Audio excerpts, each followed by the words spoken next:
I would first like to personally thank Anania for inviting me to this Juneteenth celebration that I'm very much excited to be a part of. So thank you, Miss Anania. My name is Ashley Jackson, creator and sole founder of My Chewy Boo, a baker of unique edible art. I am located in Toledo, Ohio, and my hobbies include anything that allows me creative expression while working with my hands. I absolutely love it. What I'm liberating myself through today is through a black cocoa cake. The recipe calls for 3 cups of flour, 3 cups of sugar, 1.5 cups of black cocoa, 1 tablespoon of baking soda, 1.5 teaspoons of baking powder, and 1.5 teaspoons of salt for your dry ingredients. Simply mix them together, all in one bowl, until it's well blended.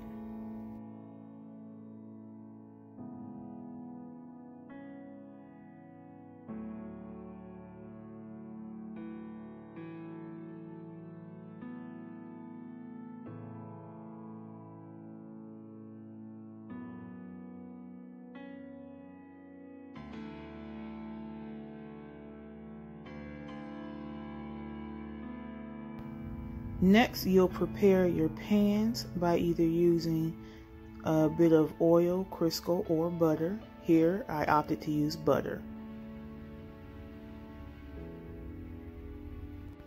Any size pans will work, and here I'm using 4-inch rounds.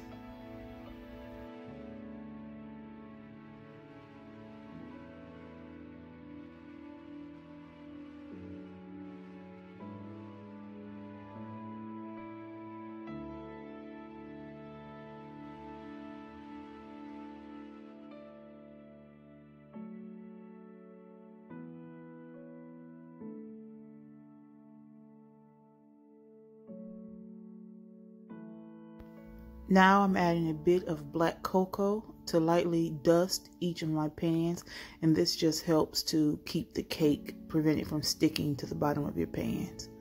Just go ahead and tap those around until the sides and bottoms are lightly dusted. And that's about it. You can also use flour.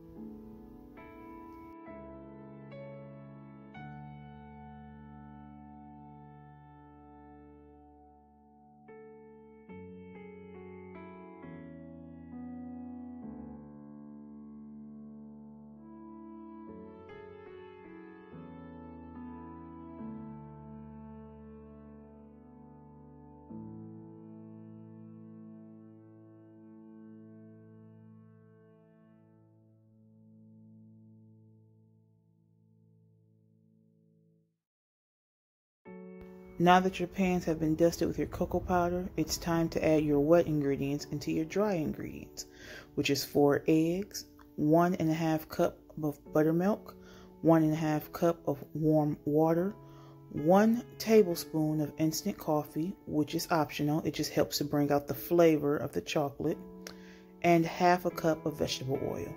Be sure not to over mix your batter, otherwise it may create tough cakes. Be sure to bake your cakes at 350 degrees Fahrenheit for about 15 to 25 minutes, depending the size of your cake pan. Just be sure to check it so that you don't accidentally burn your cakes. Now, my cakes have been in the freezer for about 24 hours. I've already layered them and evened them, cutting off the tops. And now what I am applying is chocolate ganache. Chocolate ganache is a preference of mine because it helps to seal and protect the cake and helps to create a firm cake that can stand up to most all temperatures, and creating this chocolate shell around the cake helps to keep the cake soft and moist. Here I'm just showing you how stiff this ganache is. and how it helps to keep the cake on the cake board. Now I'll continue to stack the cakes while putting ganache between each layer. And like I said, this just helps to stabilize the cake. It helps to protect the cake, helps to keep the cake moisturized. Or I said moisturized, helps to keep the cake moist. But yeah, this is actually pretty fun. And all ganache is heavy cream in melted chocolate, which helps to make the chocolate smooth, and when you refrigerate it, it turns solid, which protects the cake. And see, I'm just showing you, tilting the cake over again. Oh, ganache is wonderful. It's the best thing I've discovered since I've been teaching myself how to bake.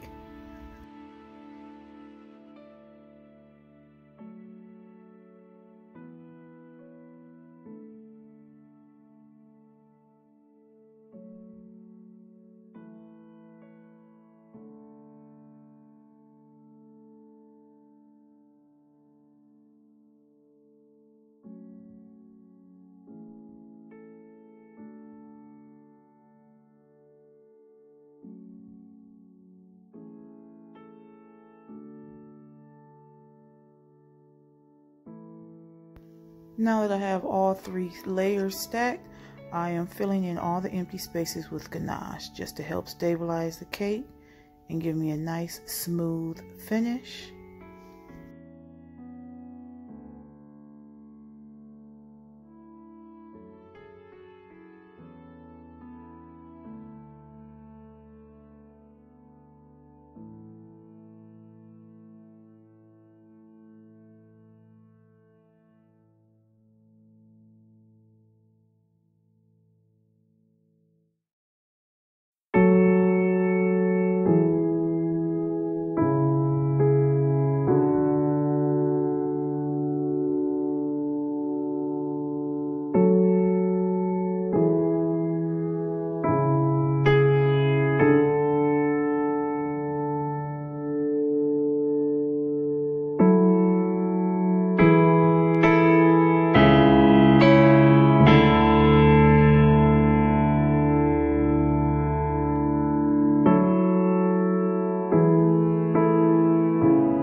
As I've mentioned before, I am self-taught and I still have a lot of things to learn.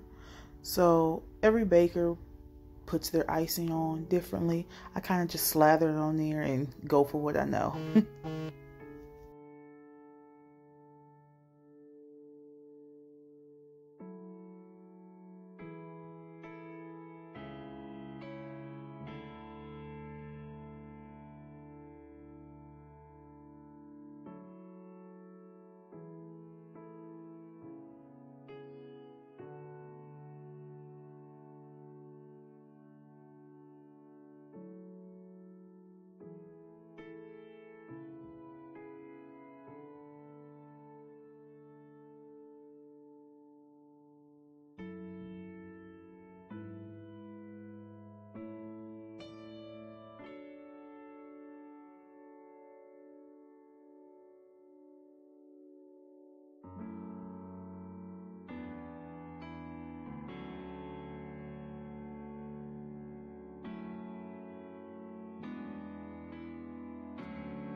just going over the cake, smoothing out any bumps and lumps.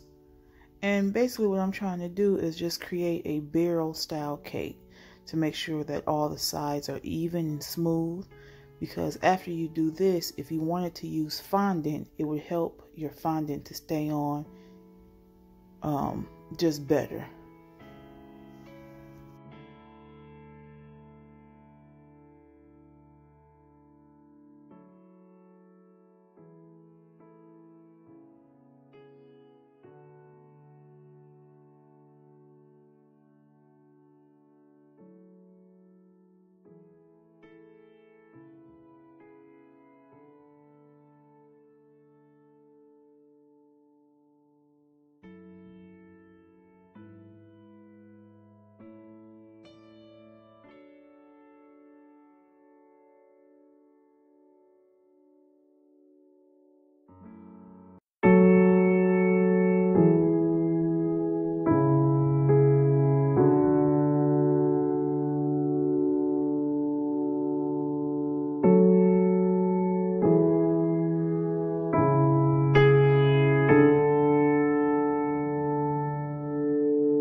Now that I'm fairly satisfied with this coat, I'll be placing this cake and chocolate ganache into the freezer to set up.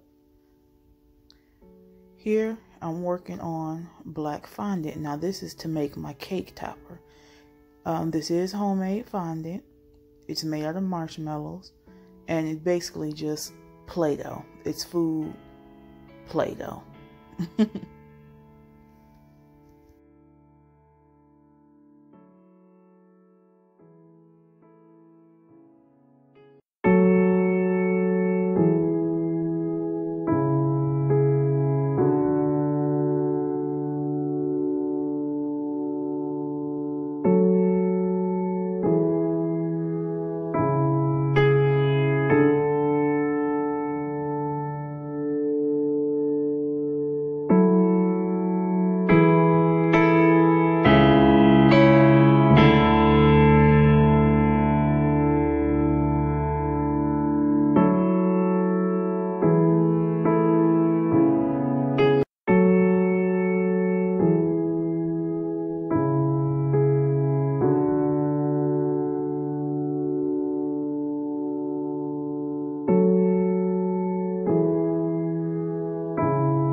Now I'm trying to create an image in my fondant by literally pressing the fondant in with a sharp fondant tool.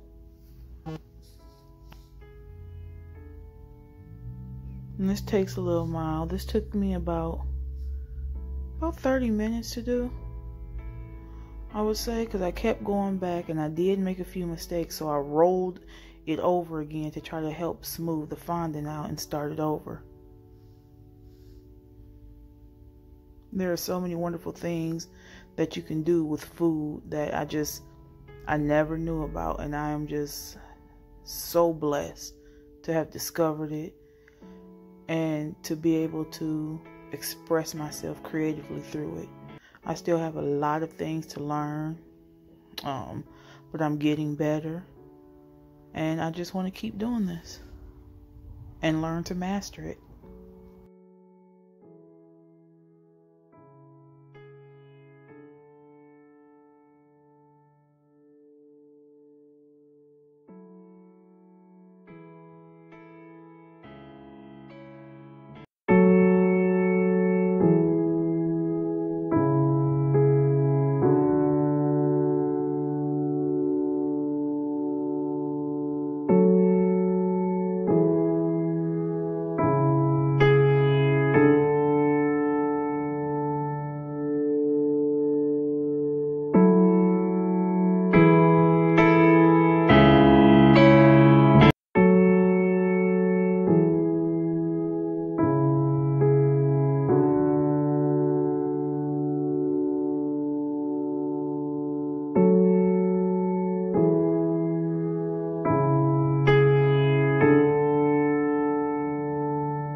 I'm fairly satisfied with the image that I've drawn into this fondant. So I'm trying to give you a little close up. Ooh, and these are my sweet sticks. This is edible paint. I absolutely love this palette. It's my first time using it, and I want every palette that I can find. Absolutely love it. Here I'm taking out my gold luster, and yes, I am getting ready to paint my image so that you all can more clearly see what it is that I was attempting to draw.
recognize what I'm drawing yet. I'm just kind of doing an outline in gold. I thought it was just a very striking contrast to have against the black and gold. You know, very beautiful, very elegant colors.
Now that I finished my topper, what you see here is boiling hot water and my offset spatula, because I am about to smooth the chocolate ganache out just to create a smooth surface on the cake.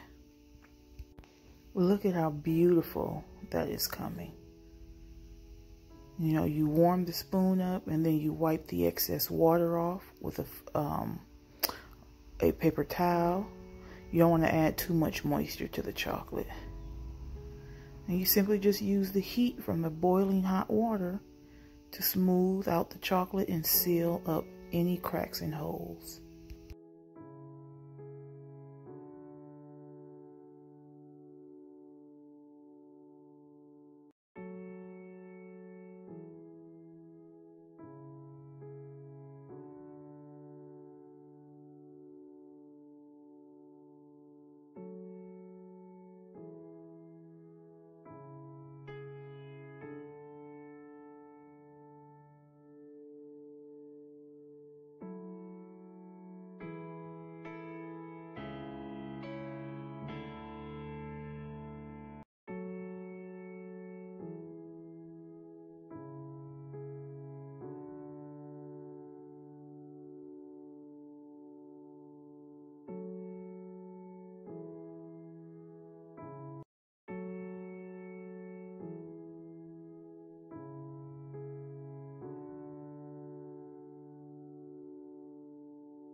Now that I'm satisfied with the seal of this chocolate ganache, I am adding my black cocoa Swiss meringue buttercream.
Now I am just cutting out some petals to create a rose from my black fondant.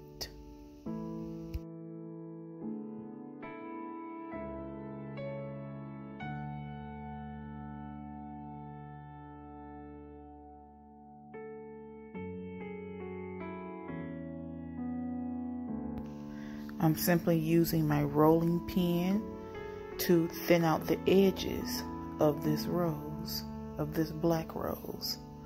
And I'm going over the edges again just to create a bit of a ruffle effect with my ball tool. This is actually one of my favorite tools to use with fondant. And here I am assembling the rose. I dab just a drop of water onto it because remember, this fondant is a marshmallow, so all you need is a little bit of water and it dissolves just like sugar. It acts like a glue, an edible glue.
And just adding a bit of gold luster to the edges of this black rose.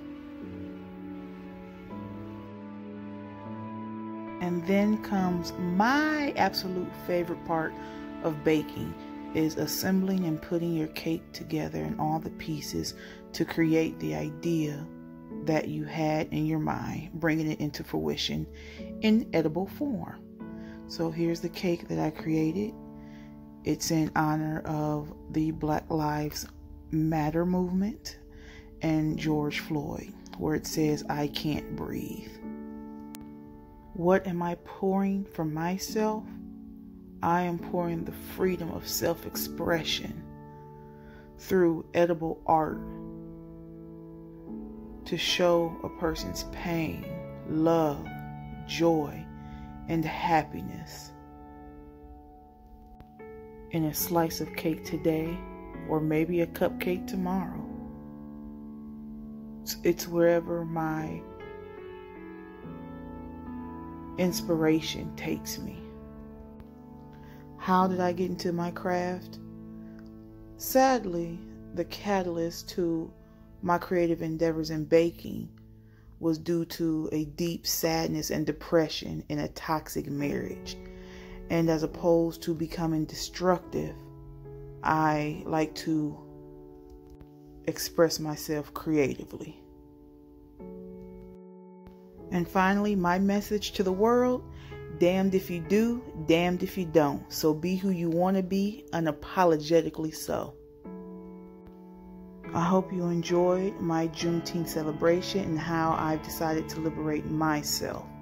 Please be sure to follow my handles on social media: Facebook, Instagram, and Twitter, all my Chewy Boo. Thank you guys. Stay blessed.